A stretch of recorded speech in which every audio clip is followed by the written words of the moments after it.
Ça va, j'ai la voix qui porte assez, c'est bon. C'est toujours plus pratique sans avoir le fil, le micro. Donc si ça va à tout le monde que je le fasse sans micro, sauf c'est bon pour les organisateurs aussi, pas de souci? Ok. Eh bien, on va pouvoir démarrer. Bonjour à tous. Déjà, merci d'être là. Ah, forcément, c'est l'effet démo. Voilà, c'est mieux.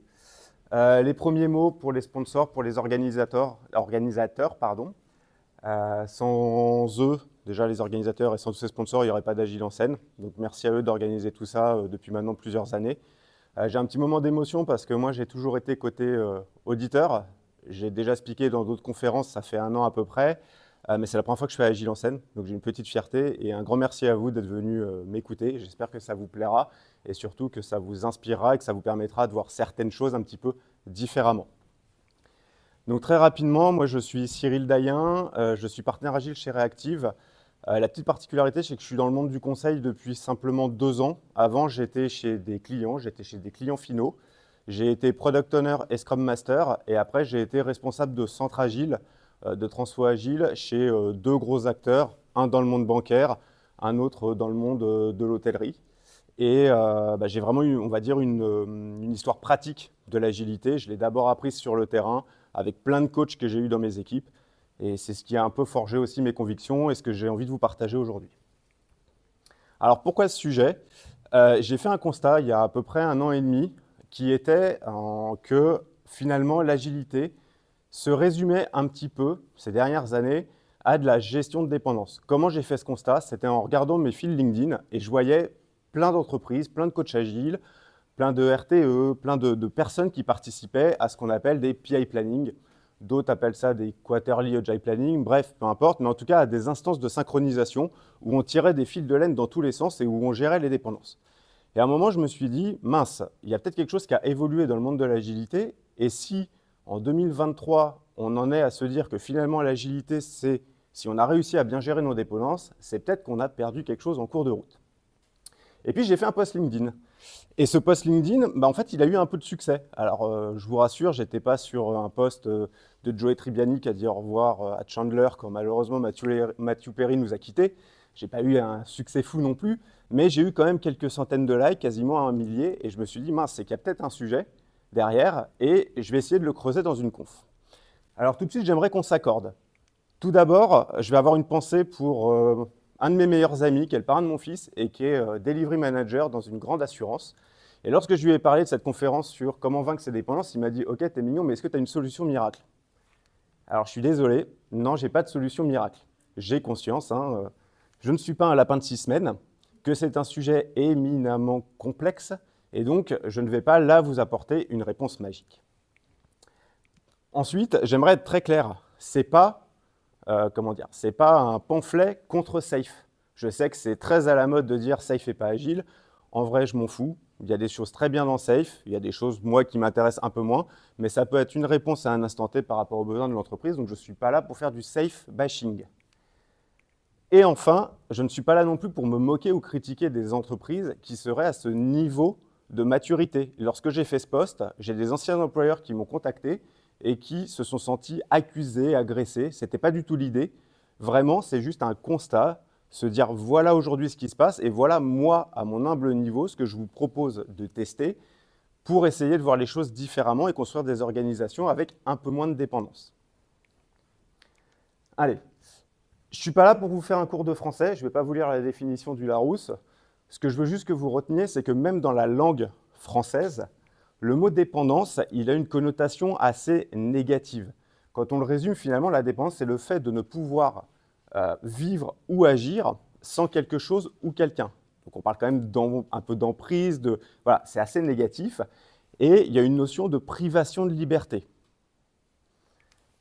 Dans nos contextes, donc là je vais préciser ce que j'entends par contexte. Je ne sais pas s'il y a des personnes qui seront en dehors de ce contexte dans cette salle, mais je vais parler vraiment d'organisations qui développent des solutions logicielles. Je n'utilise pas volontairement le mot produit, vaste débat aussi. On fait des projets, on fait des produits, on fait des programmes, peu importe, mais en gros des entreprises qui fabriquent du logiciel. Donc dans ces contextes-là, je vais vous proposer un premier type de dépendance. C'est la dépendance humaine. Donc ça va être tout ce qui concerne un besoin de connaissance, de compétence ou de validation.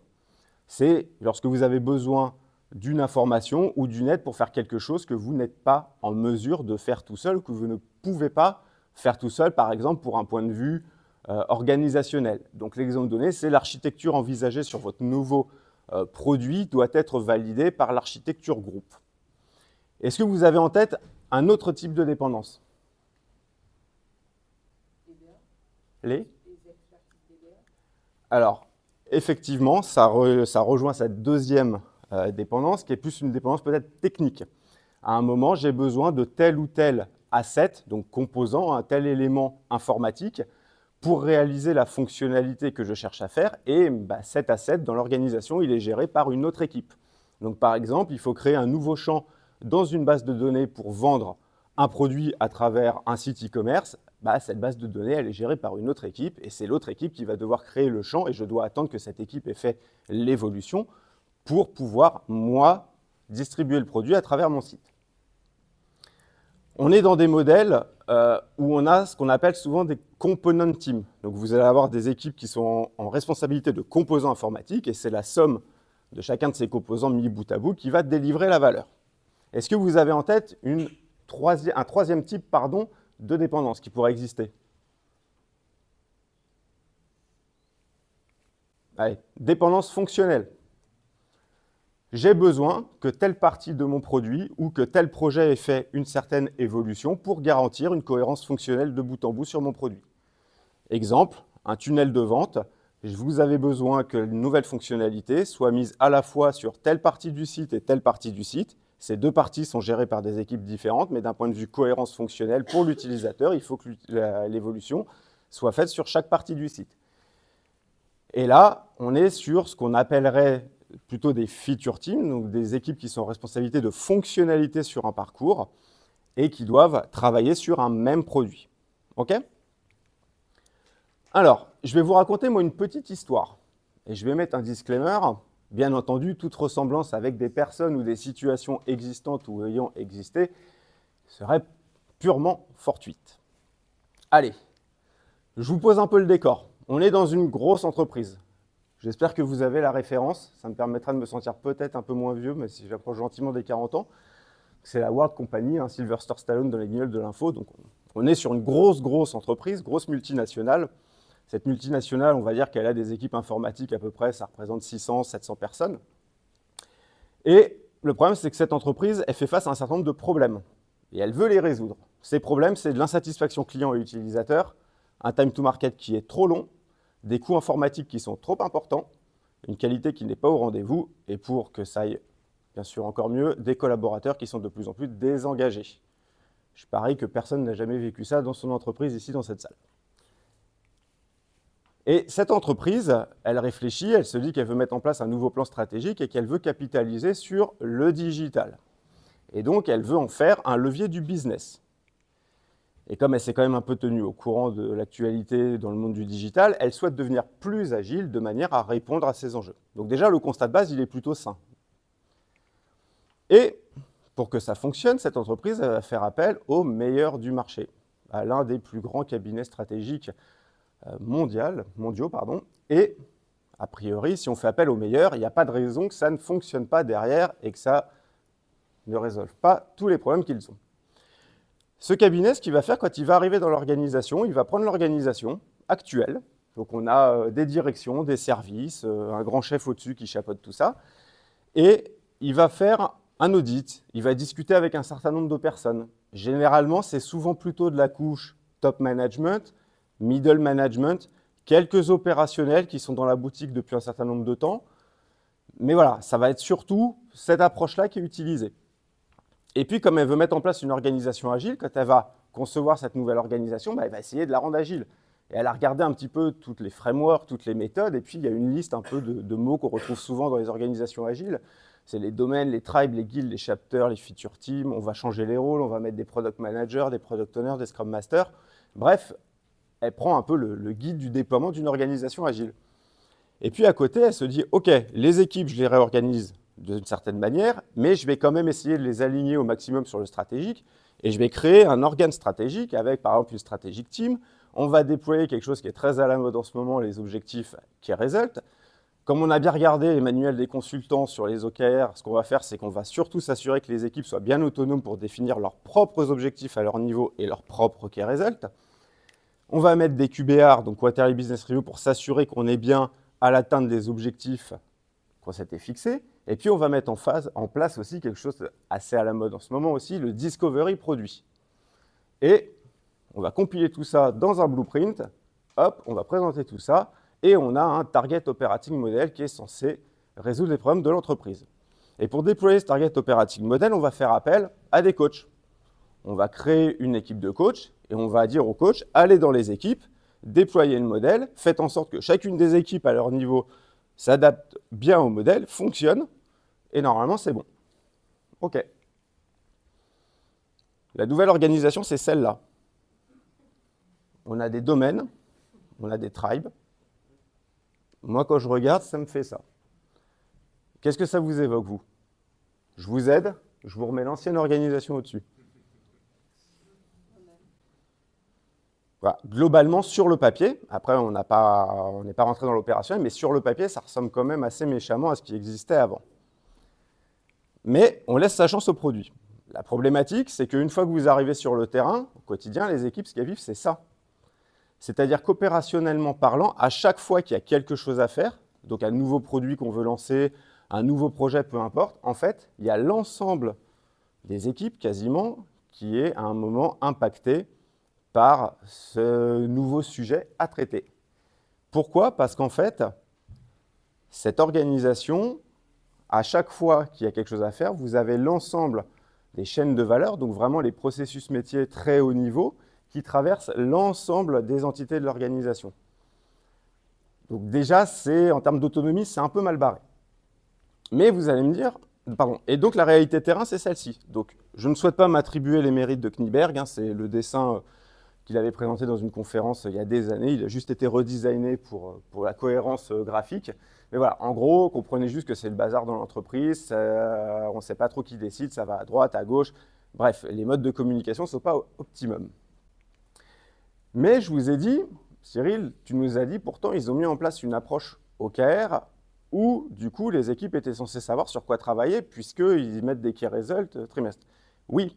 Sauf que si vous avez bien écouté, je vous ai dit aussi qu'on avait appliqué un petit peu by the book et qu'on avait laissé les équipes en autonomie de définir à leur propre niveau, donc en s'inscrivant bien entendu toujours dans les objectifs stratégiques, mais leurs propres objectifs et leurs propres KR.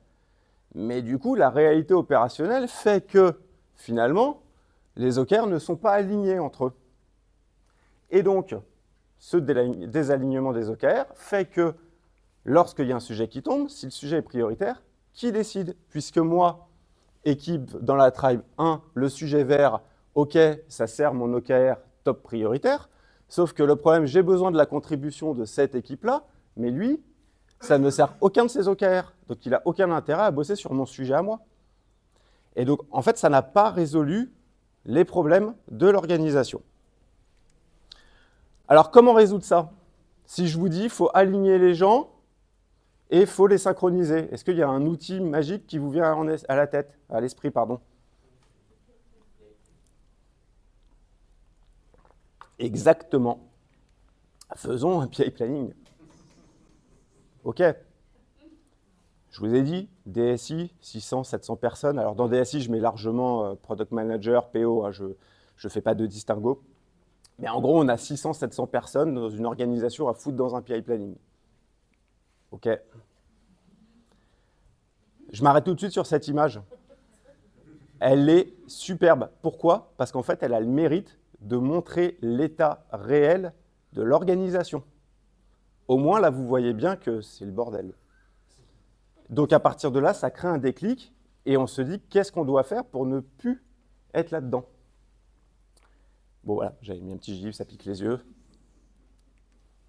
Alors, pourquoi on en est là? Parce que forcément, pour trouver une solution, il faut essayer de comprendre pourquoi est-ce qu'on en est arrivé là, alors qu'on a fait appel quand même aux meilleurs du marché, on a mis toutes les bonnes pratiques du marché, bref, on ne comprend pas trop. Pourquoi? Parce qu'en fait, on a totalement décorrélé le stratégique de l'opérationnel. Il ne faut absolument pas faire ça. Le stratégique nourrit l'opérationnel, grâce à la boucle de feedback, nourrit le stratégique. Donc si vous pensez uniquement stratégie sans prendre en compte la réalité opérationnelle des équipes qui fabriquent les choses et sans lesquelles vous n'aurez rien à vendre, du coup, ça pose problème.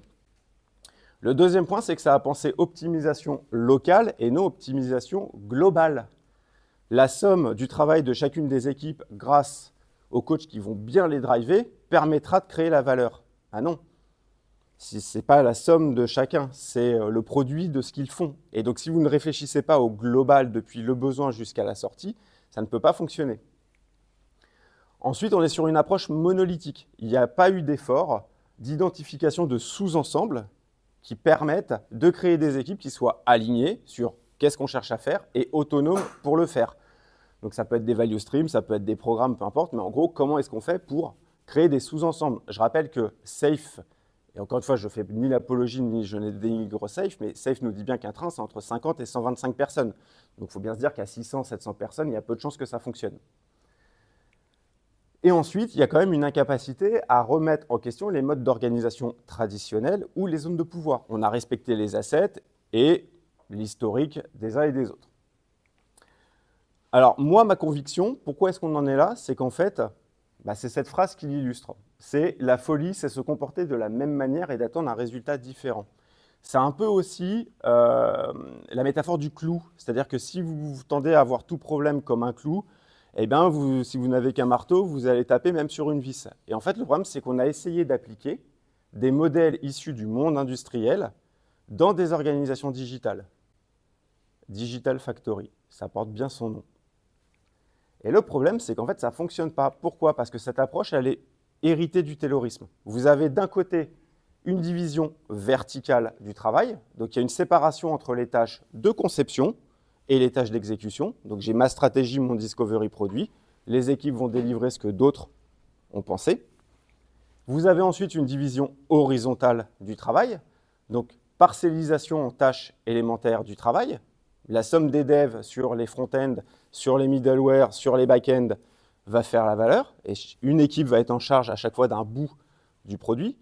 Front, middle, back, tout le monde est à l'aise avec les termes ou pas? Oui, c'est bon? OK.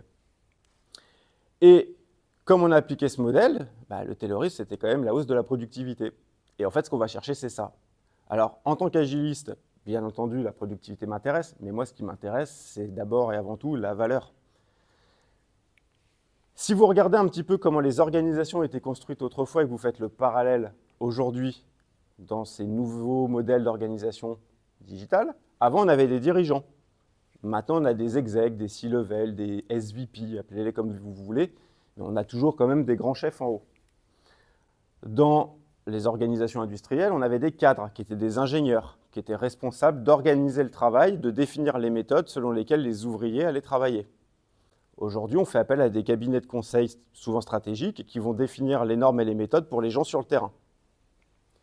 On avait des contremaîtres, donc des agents de maîtrise qui contrôlaient la bonne exécution des procédures par les ouvriers et qui étaient garants de la cadence de travail. Aujourd'hui, c'est souvent ce qu'on demande aux managers, middle management. Puis quand les middle managers sont occupés à faire autre chose pour X raisons parfois très valables, j'ai aucun problème avec ça, on fait appel à des coachs agiles, à des scrum masters, à d'autres rôles pour s'assurer que tout ça fonctionne bien. Et puis en bas de la pyramide, on avait les ouvriers qui exécutent les consignes en réalisation des tâches élémentaires. Et aujourd'hui, c'est souvent les développeurs. Et moi, il y a un constat qui me fait un petit peu mal quand même, c'est que avant, les ingénieurs, ils étaient cadres. Maintenant, les devs, les ingénieurs se retrouvent en bas. Donc voilà, il y a une évolution dans la hiérarchie sociale, entre guillemets, des entreprises. Juste pour reprendre les bases. À la base, Agile, l'idée, c'était de changer de paradigme. Donc quand il y avait une nouvelle initiative, un nouveau truc à faire, ce qu'on ne voulait pas faire, c'était nourrir les silos. Prendre des bouts de l'initiative et les distribuer aux équipes. C'était plutôt de créer des équipes engagées sur une vision et des objectifs communs et les engager à produire la valeur. Maintenant, j'aimerais juste vous partager mes réflexions sur pourquoi minimiser ces dépendances. Encore une fois, j'ai bien conscience qu'il y en aura toujours un certain nombre. Mais j'aimerais juste provoquer ce déclic et vous montrer factuellement pourquoi est-ce que ces dépendances doivent être réduites. Alors le premier, ce n'est pas parce que Mike Biddle le dit, bien entendu. Mike Biddle, ce qu'il nous dit juste, donc c'est un signataire du Manifeste Agile et co-créateur de Scrum, malheureusement qui est décédé maintenant, mais lui, ce qu'il nous disait à l'époque, quand ils ont commencé à rédiger Scrum, c'était l'autonomie est favorisée car les dépendances vont vous tuer. Donc déjà à l'époque, ils avaient conscience que c'était un risque pour l'entreprise. Le deuxième point, et celui-là, moi, m'intéresse tout particulièrement, c'est que ça ralentit le time to market. Et en tant qu'agiliste, ce n'est pas tant le time to market à proprement parler qui m'intéresse, c'est la boucle de feedback. Vous ne pourrez savoir, même si vous faites toutes les interviews utilisateurs en amont, et il faut en faire, je ne suis pas en train de dire qu'il ne faut pas, mais ça ne sera toujours qu'un panel de votre audience, de vos consommateurs. C'est une fois que vous aurez mis en production les choses, que vous aurez des vrais usages et que vous pourrez vous enrichir de la boucle de feedback pour savoir comment vous devez ajuster votre produit. Donc, il faut aller vite pour sortir en production. Ça, c'est un exemple que j'ai vécu, pareil, dans une de mes anciennes organisations. Ils ont mis 13 semaines pour sortir visuellement, du point de vue du client, un picto sur un site web. À votre avis, pourquoi ? Le premier qui me dit parce que les équipes foutaient rien, je vous dis tout de suite, c'était pas ça. Parce que le pire, c'est que les équipes étaient hyper engagées et bossaient comme des malades. Alors, dépendant, c'est non-alignement des priorités. En fait, à chaque fois, là, donc c'est un value stream mapping, tout ce qu'il y a de plus basique. Les temps verts, c'est les temps d'activité. Les temps rouges, c'est les temps d'attente. Donc, à chaque fois, là, vous voyez, il s'est passé un truc. Donc, le picto était alimenté grâce à une base de données qui déclenchait en fait une action et l'affichage sur le site en fonction de si la checkbox était cochée ou pas. Là, c'est en gros le développement côté interface contributeur. Là, c'est le développement côté base de données. Là, c'est le développement côté API. Là, c'est le développement côté front. Et en fait, à chaque fois, c'est les temps d'attente. Donc, il s'est passé 4 semaines entre le développement sur le front contributeur, le développement du champ dans la base de données. Voilà. Donc, en fait, c'est juste un manque d'alignement des priorités. C'était en plus pendant le Covid. Donc, c'était quelque chose qui était important d'un point de vue business. Bref, quand on voit ça, on se dit qu'il y a quand même un vrai sujet. Ensuite, l'autre point qui va m'intéresser dans une logique de rentabilité, c'est que le temps et l'énergie dépensés pour la gérer, eh ben, c'en est autant de moins pour produire de la valeur.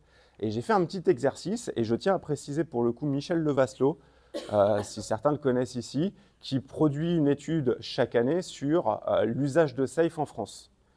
Et encore une fois, au-delà de Safe, ce qui est intéressant, c'est de voir le nombre d'entreprises qui y passent et de voir un petit peu comment elles se structurent. Donc j'ai utilisé moi les chiffres de cette étude pour ma démonstration. Donc aujourd'hui dans cette étude, ce que Michel nous explique, et encore merci à lui pour cette contribution au monde de l'agilité, vraiment, c'est qu'en France, on a 115 entreprises qui déclarent utiliser Safe, on a 547 trains, donc ce qui fait à peu près 5 trains en moyenne, 84 personnes et 9 équipes. Et en gros, j'ai fait des calculs et j'ai utilisé les deux outils dans Safe pour la synchronisation, c'est le PI Planning et l'ArtSync.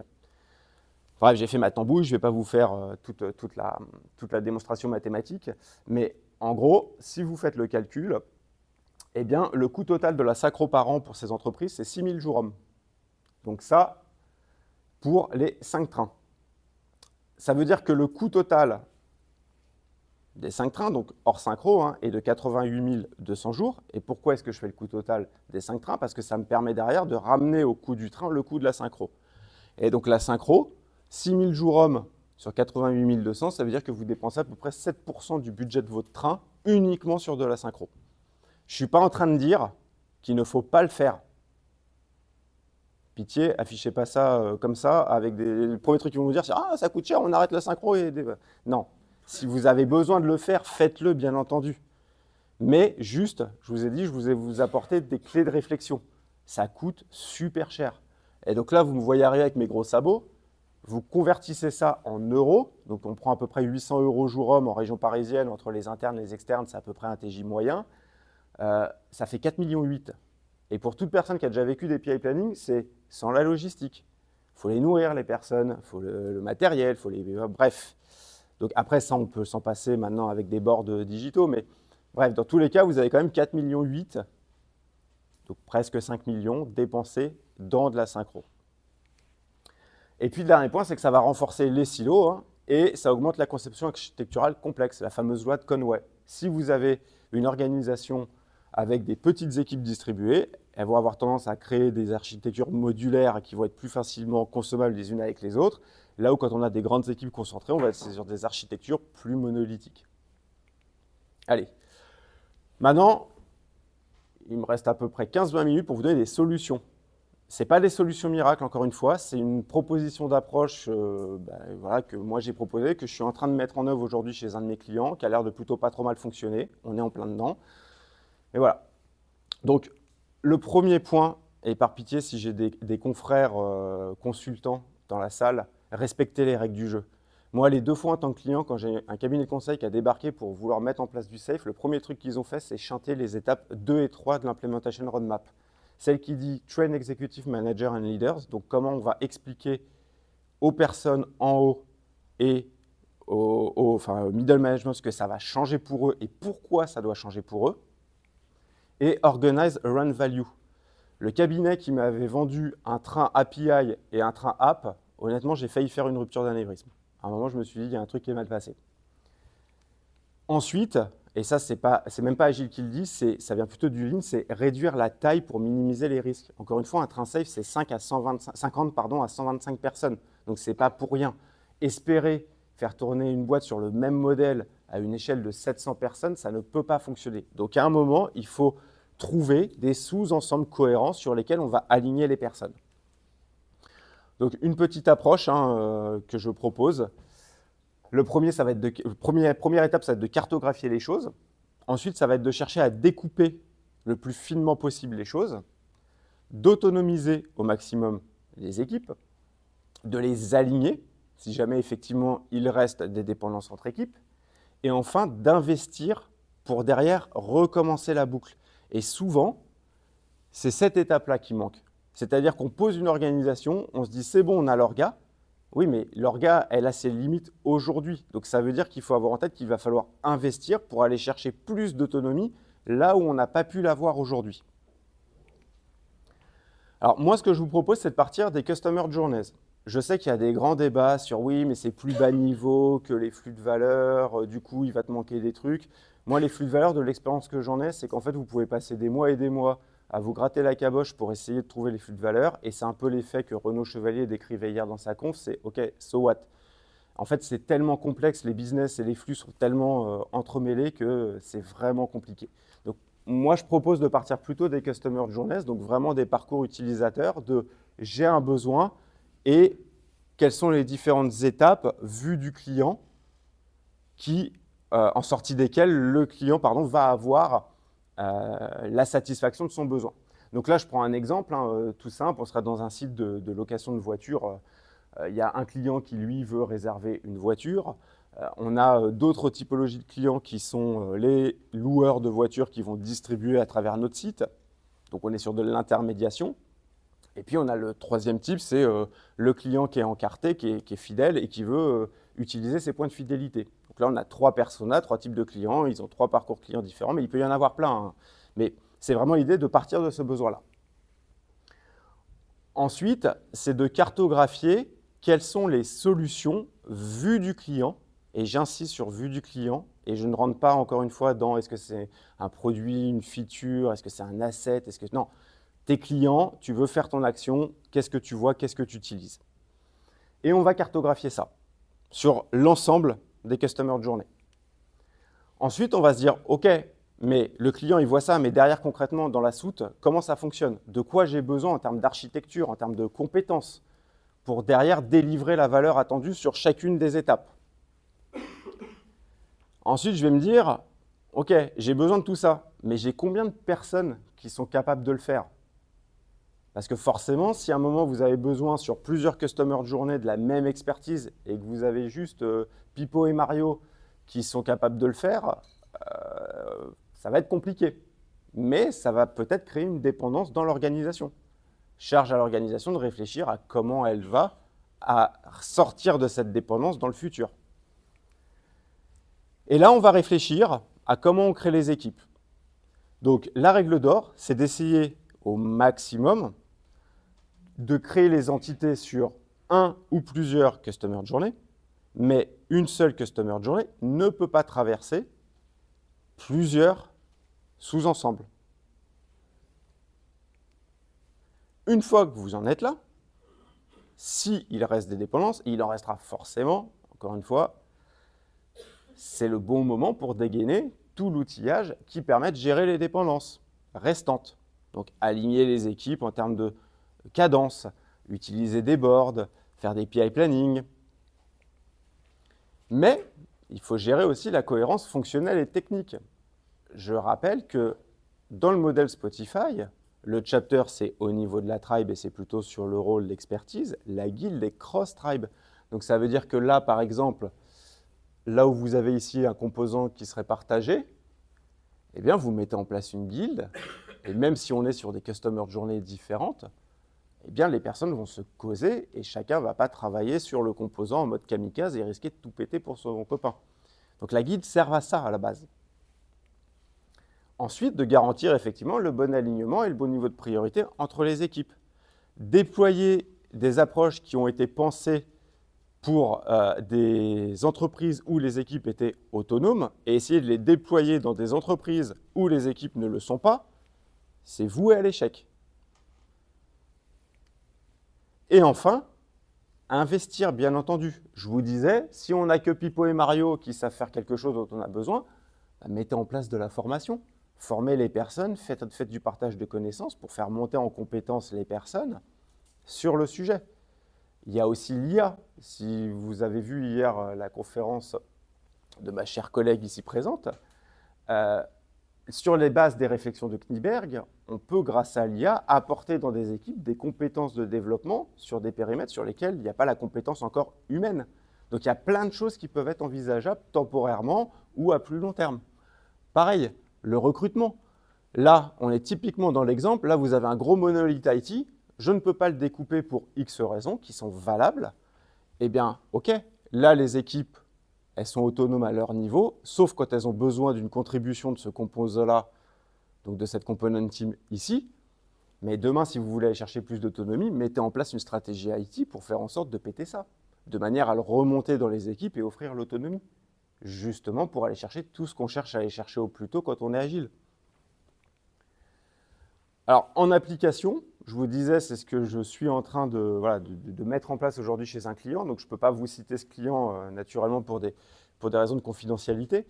Mais on a rassemblé, la première étape, c'était rassembler différentes expertises. Et quand je dis différentes expertises, c'est des gens aussi bien du business pur que des gens de la tech, que des PO, que des PM, que des gens vraiment venus de tout horizon. Et déjà, la première étape, c'est l'alignement. Et donc, ce qu'on a fait, c'est un Lean Business Canvas, donc un petit outil qui vous permet en fait d'aligner l'ensemble des participants sur c'est quoi notre business, c'est qui nos clients, qu'est-ce qu'on cherche à leur apporter, c'est quoi notre proposition de valeur, c'est quoi nos coûts de structure, c'est quoi nos sources de revenus. Et je peux vous assurer que même ça déjà, vous y passez quelques heures au carré. Mais au moins, vous ressortez, tout le monde est aligné sur « OK, c'est pour ça qu'on bosse et c'est pour ces personnes-là et c'est ce qu'on cherche à leur apporter ». Ensuite, ça a été de cartographier les Customer Journey. Pourquoi est-ce que je dis Customer Journey croisé? Parce que là, vous voyez, vous avez un persona. Donc, par exemple, tout à l'heure, ça peut être Michel qui veut réserver une voiture en ligne. Mais sauf que Michel, il peut utiliser différents canaux pour le faire. Donc, du web, du mobile, il peut utiliser son téléphone. Mais ce qu'on a regardé, c'est aussi qu'est-ce que ça déclenche comme action côté partenaire. Donc, si Michel, il appelle directement le partenaire, il va potentiellement utiliser un outil connecté à nos services, à nous en interne, pour prendre la résa. Mais ça reste nous qui développons l'outil, même si ce n'est pas directement le customer final qui utilise l'outil à proprement parler. Et puis, on a aussi des équipes employées internes, le support. Michel, il n'est pas content parce que sa résa, je ne sais pas quoi, elle est mal passée. Il va appeler l'employé interne. L'employé interne, il utilise un autre outil que le partenaire dans lequel il va pouvoir retrouver la résa. Mais tout ça part à la base du besoin de Michel qui voulait réserver ou qui a réservé sa voiture. Donc, vraiment, croiser. Essayez de regarder sur la base d'un besoin client tous les impacts que vous avez à la fois côté partenaire et à la fois côté client. Employé interne de l'organisation. Ensuite, on s'est concentré, comme le bon de commande est plutôt, on va dire, IT, on s'est concentré sur ce sur quoi les équipes que j'accompagne ont la main. Donc, on a extrait de ces Customer Journey les canaux et les assets front-end. Donc vues front-end sur lesquelles nous, enfin les équipes, travaillent réellement. Le téléphone, on ne travaille pas sur le téléphone directement du gars. Ensuite, on est rentré dans la partie la plus intéressante à mon sens, la réalité opérationnelle. OK, quand Michel, il veut afficher la configuration des voitures. Ah bah oui, OK, donc ça, on utilise ça. Et ça, en réalité, ça fait appel à tel middleware qui est situé dans telle équipe. Donc la pastille rouge, vous voyez, alors les couleurs, est là, etc. Et en fait, vous voyez, alors tel middleware qui consomme après tel back qui est dans telle équipe. Et là, on a fait pareil. Autre étape de la customer journey. Il utilise tel outil qui consomme tel middleware, qui consomme tel back. Ah, là, la pastille, elle est violette. C'est pas nous qui avons la main. OK, c'est dans quelle équipe? Et en fait, on a tout cartographié comme ça. Là, vous avez les 5 étapes de la customer journey. 1, 2, 3, 4, 5, avec l'ensemble de la chaîne architecturale. Donc, en fait, la réalité, elle est là. Ce qui se passe quand Michel il veut un truc, c'est tout ça qui se met en branle. Et donc, si on suit la pure logique, normalement, on devrait pouvoir, dans la tribe ou dans le train, mettre toutes les compétences nécessaires sur tout ça. J'ai conscience, c'est de la théorie, bien entendu. Derrière, c'est regarder ce qu'on peut faire du mieux possible à date. Ensuite, on a cartographié les produits en se disant, OK, comment est-ce qu'on peut faire des sous-équipes dans cette plus grande équipe, donc des squads dans cette tribe, et essayer aussi à leur niveau de les autonomiser. Donc là, vous avez la cartographie produit. Donc on a réfléchi de façon très simple. Hop, tac, j'ai zoomé un peu. On s'est dit, OK, qui sont nos utilisateurs? De quoi ils ont besoin? C'est quoi notre proposition de valeur? Qu'est-ce qu'on va soutenir grâce à notre produit comme objectif business?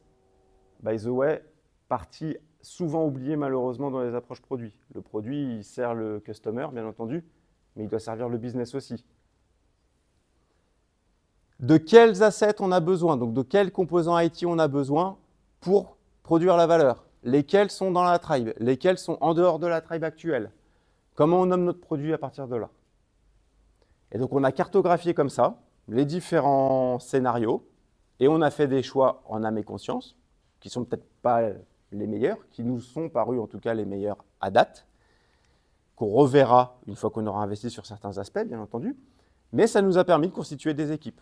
Après avoir listé les compétences nécessaires sur chacun des assets, le nombre de TP, etc., disponibles, on a constitué des équipes.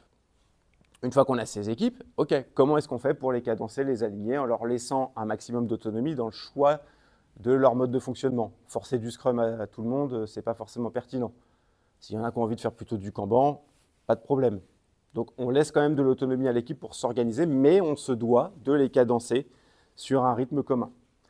Et là, on est sur actuellement la dernière entre guillemets partie à date, c'est les objectifs qui résultent. Donc on attendait les objectifs stratégiques de l'organisation et on est en train de les décliner au niveau de la tribe et on va le faire aussi au niveau des squads. Et to be continued. Pour le moment, on a des excellents, enfin j'ai des excellents feedbacks, donc je suis très content. A priori, ça a l'air à peu près de marcher. Je vous raconterai peut-être autre chose l'année prochaine, mais voilà. Juste pour finir, il me reste 3 slides. Je voulais vous partager une réflexion de Benjamin Ferezen. Je l'ai croisé, il est ici. C'est un coach aujourd'hui qui est chez Akoba. Et je n'ai pas de problème à dire qu'ils ont des gens très bien aussi là-bas. Benjamin, quand j'avais fait le post, il avait mis une petite réflexion en dessous sur le mapping entre la culture d'une entreprise et la façon dont elle gérait ses dépendances. Et j'ai trouvé ça assez intéressant. Donc, je lui ai demandé l'autorisation de vous la partager. Et je l'ai cité, bien entendu. Donc, ce qu'il nous dit, c'est qu'il y a une première étape où les dépendances sont invisibles. Ensuite, les dépendances sont visibles, on commence à en prendre conscience parce qu'opérationnellement, on s'aperçoit que c'est quand même vachement le bazar. Et donc, on se dit, il va falloir les gérer. On rentre dans une logique de transparence du travail.